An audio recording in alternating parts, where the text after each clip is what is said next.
ছারপোকা বা বেডবাগ এই পোকাটি বিছানা, মশারি, বালিশের এক প্রান্তে বাসা বাঁধলেও ট্রেন কিংবা বাসের আসনেও এদের দেখা যায়। বিছানার পোকা হলেও এর অন্যতম পছন্দের জায়গা হচ্ছে ম্যাট্রেস, সোফা কিংবা অন্যান্য আসবাবপত্র। আপনার ঘরের বিছানা সহ অন্যান্য জায়গা থেকে ছারপোকা তাড়াতে সারা ঘরে ভালো করে ভ্যাকুয়াম করুন। ভ্যাকুয়াম করার সময় খেয়াল রাখুন যাতে ঘরের মেঝেও বাদ না পড়ে। ছারপোকা মোটামুটি 113 ডিগ্রি তাপমাত্রাতে মারা যায়। ঘরে ছারপোকার আধিক্য বেশি হলে বিছানার চাদর, বালিশের কভার, কাঁথা ও ঘরের ছারপোকা আক্রান্ত জায়গাগুলোর কাপড় বেশি তাপে সিদ্ধ করে ধুয়ে ফেলুন। আপনার ঘরে যে জায়গায় ছারপোকার বাস সেখানে ল্যাভেন্ডার অয়েল স্প্রে করুন। 2 থেকে 3 দিন এভাবে স্প্রে করার ফলে ছারপোকা আপনার ঘর থেকে পালাবে। 1 লিটার পানিতে ডিটারজেন্ট যেমন সার্ফ এক্সেল ঘন করে মিশিয়ে তা স্প্রে করুন। এই উপায় স্প্রে করার ফলে ছারপোকা সহজে মরে যাবে। ঘরের আসবাবপত্র ও ল্যাপ তোশক পরিষ্কার রাখার সাথে সাথে নিয়মিত তা রোদে শুকোতে দিন।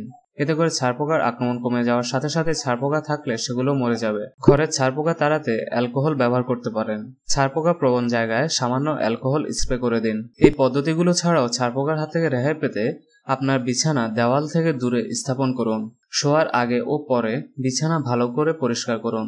2 লক্ষ বছর আগের এই পতঙ্গটি আমরা আজও দেখতে পাচ্ছি এবং এটি আসলে ক্ষতিকর। বর্তমানে এদের ক্ষতিকে নিয়ন্ত্রণে আনার জন্য ডিডিটি সহ আরও অনেক কীটনাশক আবিষ্কৃত হচ্ছে। কিন্তু দুঃখের বিষয় হলো বেশিরভাগ ছারপোকার কীটনাশক প্রতিরোধের ক্ষমতা রয়েছে এবং এতে করে তাদের প্রজাতির ধ্বংস হচ্ছে না।